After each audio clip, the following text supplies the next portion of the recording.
थे जो जो कि पहले इलाज इधर भी कराते थे, भगवान दास हॉस्पिटल में भी, और उसके बाद इन्होंने ट्यूलिप हॉस्पिटल चूज करा क्योंकि ये आयुष्मान भारत के पैनल में था। इसका मतलब जो टोटल ऑपरेशन का खर्चा डॉक्टर रंधावा को पेशेंट से मिलना था, ये अस्पताल को मिलना था, वो 22,000 रुपये था। ठीक है, 22,000 रुपये के पीछे। और अभी शायद डॉक्टर रंधावा ने कल अपोलो में बिल भरा है, वो 22 लाख का बिल भरा है। कल अपोलो में बिल देखकर 22 लाख कुछ रुपए का है, इसकी रसीद है। हाँ, 22 लाख रुपए बिल हो। तो बेसिकली पहले हमें ये बात इसलिए बताना चाहता हूँ, बात पैसे की नहीं, बात इंटेंशन की है। इंटेंशन सबसे ज्यादा जरूरी। साहब गाड़ी मैं भी चला रहा हूँ, गाड़ी आप भी चला रहा हूँ, और गाड़ी जब मैं चलाऊंगा दोस्त गाड़ी मेरी भीड़ भी जाए, पर आप क्या देखोगे, भाई गाड़ी ठीक से चला रहा था, शराब तो नहीं पी रखी थी, लाइसेंस इसके पास है, ये गाड़ी चलाने के कैपेबल है कि नहीं कैपेबल है। तो ये चारों चीजें हमारी फुलफिल होती हैं। डॉक्टर की इंटेंशन मरीज को मारने की नहीं थी, डॉक्टर की इंटेंशन किडनी निकाल के बेचने की नहीं थी, हमारा कोई इंटेंशन पैसे का नहीं था। 22,000 रुपए के पीछे वो जो हॉस्पिटल कमाने थे, इसको शायद 3-4 हजार रुपए मिलते। एक दूसरी बात ये कहना कि भैया हॉस्पिटल वाले ने कुछ करा तो हॉस्पिटल वाले ने कुछ नहीं करा, कोई इंटेंशन नहीं थी। कुछ एक्सीडेंट्स होते हैं, कुछ चीजें अनएक्सपेक्टेड होती हैं मेडिसिन में। अगर हम सब चीजें मेडिसिन में सीधी चलते रहे तो भगवान जी के पास कोई नहीं जाएगा। तो हमें सबसे इंपॉर्टेंट है इंटेंशन देखनी। गाड़ी आप भी चलाते हो, कई बार लग जाती है, कई बार नहीं लगती, कई बार बच जाते हैं। तो बेसिक चीज समझने का ये है कि हमें दोनों तरफ की बात समझनी है, पहली बात। दूसरी बात, इस केस में क्या क्या फाइंडिंग, जो क्या क्या चीजें करी हैं वो डॉक्टर रंधावा आपको बताएंगे। तीसरी बात, डॉक्टर मलिक भी बैठे थे, वो एनेस्थेटिस्ट थे जो ऑपरेशन करा रहे थे, अभी ओटी में चले गए हैं। तो इस ऑपरेशन में मेडिकली कि हॉस्पिटल की तरफ से या स्टाफ की तरफ से कोई ऐसी नेग्लिजेंस नहीं है। ऑपरेशन में कुछ डिफिकल्टीज थी, वो डिफिकल्टीज भी क्यों थी डॉक्टर रंधावा बताएंगे। पेशेंट को आज 3 महीने हो गए, 3 महीने से पेशेंट डायलिसिस पे है। ये भी सिर्फ अपोलो की हिम्मत है और ट्यूलिप हॉस्पिटल की हिम्मत है कि बगैर किडनी के हम लोगों ने पेशेंट को बगैर किसी उसके, और जबकि अटेंडेंस नेगेटिव है, हमने संभाल रखा है। ठीक है, कुछ मिस्टेक्स हुई हैं, बट फिर भी संभाल पाना मरीज को बगैर पेमेंट दिए और रोज उनको जूझना, रोज उनसे डरना, ये भी हमारे ही बस का, जिसमें ऑल्टरनेट डे इनका डायलिसिस हो रहा है। कुछ पेचीदियाँ इसमें केस में हैं, जो कि डायलिसिस कैसे होता है, ट्रांसप्लांट कैसे होता है, और डॉक्टर रंधावा इस पे ज्ञान देंगे। पर मैं ये आपको एश्योर करता हूँ, ना तो हमारी तरफ से कोई लापरवाही हुई है जो हमारा बदनाम कर जा रहा है कि डॉक्टर रंधावा मेरा पोस्टर, मैं तो कभी आज तक मिला ही नहीं उनसे, ना अटेंडेंट से ना पेशेंट से।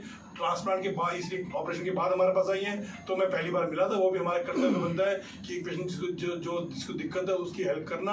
हमने उसका डायलिसिस करा, उसको आईसीयू में एडमिट रखा, उसको ब्लड लगाया, उसको दवाइयाँ दी, 1 महीने तक हॉस्पिटल में रखा। मेरा पेशेंट नहीं था, मेरा ब्लेंडर एडमिट रखा, और हमने कोई इसका पेमेंट नहीं लिया। पहली बात तो हमारे पे तो इल्जाम बिन बुनियाद और बिना बात के लगाए जा रहे हैं कि डॉक्टर अनुराग नहीं कर। अनुराग को तो कोई जानता ही नहीं उनमें से, मैं जो जानता हूँ उनको, ना मेरे अंडर फाइल, ना कुछ, ना ही ऐसे हॉस्पिटल में किसी और भी डॉक्टर की इन्वॉल्वमेंट, डॉक्टर प्रगनीश है या कुछ और है। तो बेसिकली वो ये है कि माहौल को वेटेज कब मिलेगा, जब हॉस्पिटल का नाम हम उछालेंगे, तभी उसको चीज़ों की इंपॉर्टेंस मिलती है। अभी कभी किसी का साहब का फोन आ रहा है, कभी किसी का मेरे फोन, तो हमने सीधी बात ये कहना कि हॉस्पिटल की इसमें कोई लापरवाही नहीं है। कुछ केसेस होते हैं कि भैया जिसमें हम फंसते हैं, वो डॉक्टर रंधावा टेक्निकल सारी बातें बताएंगे क्या है क्या नहीं है। तो मैं अपनी तरफ से स्पष्ट करना चाहता हूँ, ना तो हमारा वो पेशेंट, आज डॉक्टर राजा आजो, ना तो हमारा वो पेशेंट, ना मेरे को उसकी कोई बात हुई, ना मेरे को उसकी पैसे की बात हुई, ना मैंने कभी उसको देखा पहले ना बाद में। तो हमारा ट्यूलिप हॉस्पिटल उसकी कोई इन्वॉल्वमेंट नहीं है। अब मैं रिक्वेस्ट करूँगा डॉक्टर रंधावा से इस पेशेंट के बारे में कि क्या केस था, क्या किडनी है, कैसे होता है, सारी चीज़ डॉक्टर रंधावा आपको, और उन्होंने क्या क्या किया इस पेशेंट के लिए, ताकि आपके पास साहब मेरी बात दोबारा समझे। प्रॉब्लम सबसे अच्छी बात यह है, जितना रिपोर्टर शहर को जानते हैं ना, इतना कोई किसी को नहीं जानता। रिपोर्टर्स को पास पहले से भाई ये बंदा ऐसा है, ये बंदा ऐसा है। सारा दिन आप लोग मार्केट में रहते हैं, सारा दिन हमारी कंप्लेंट भी सुनते हैं, सारा दिन हमारी तारीफें भी सुनते हैं, पर असली बात आप लोगों को सच पता होती है कि भाई किसने कौन सा किसने क्या है, कौन सा किसने क्या किया है और किसने क्या किया। तो आप अच्छा माध्यम है हमारी बात रखने का, समझने का।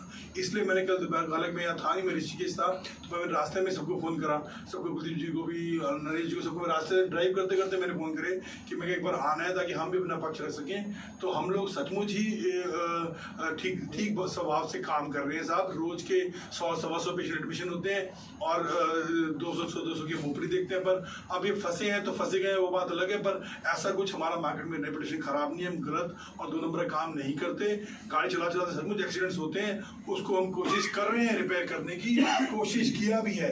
अब तक पिछले शायद 3 महीने में 22 और 5 27 लाख रुपए डॉक्टर रंधावा जेब से दे चुके हैं पेशेंट को। इतना तो खर्चा ट्रांसप्लांट का नहीं है। ट्रांसप्लांट का खर्चा अपोलो में 8.5 लाख रुपए है, प्राइवेट वार्ड का 10 लाख रुपए खर्च है, तो 22-23 लाख रुपए डॉक्टर रंधावा खर्च कर चुके हैं। केस क्या था, क्या ऑपरेशन किया, विद फोटोग्राफ डॉक्टर रंधावा आपको दिखाएंगे।